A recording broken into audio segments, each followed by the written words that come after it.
Bien, en este momento estoy pasando por un sembradío de guandú. Un sembradío de guandú y de yuca. No sé quién es el propietario, pero tengo que pasar por aquí porque es el camino. Y lo curioso es que la gente aquí trabaja para lograr una buena cosecha. O sea, todos aquí trabajan por eso. Si pueden ver por allá, todo eso es guandú. Todo eso que está por allá es guandú. Y la gente aquí, o sea, la gente aquí trabaja para eso. Antes existía una costumbre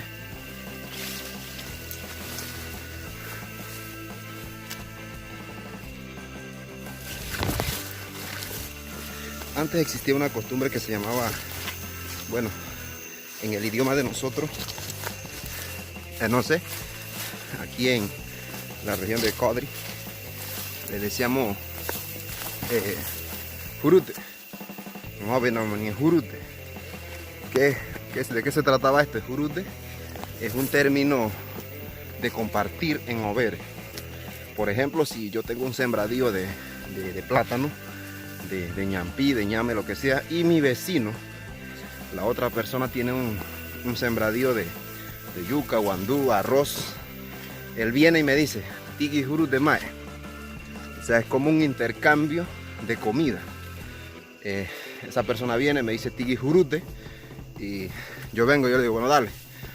Esa persona va a mi sembradío, saca plátano, saca ñame, saca los siembros que tengo yo y se lo lleva totalmente gratis.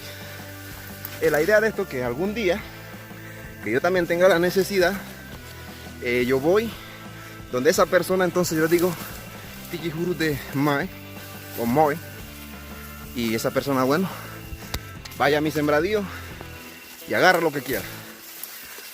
Eso se veía antes, ya muy poco se ve, ya muy poco se practica. Ahora todo es negocio, todo es venta, ya nadie quiere perder un real, un centavo. Pero nuestros abuelos, nuestros antepasados sí practicaban este tipo de cultura, podría decirse así. Y bueno, seguimos.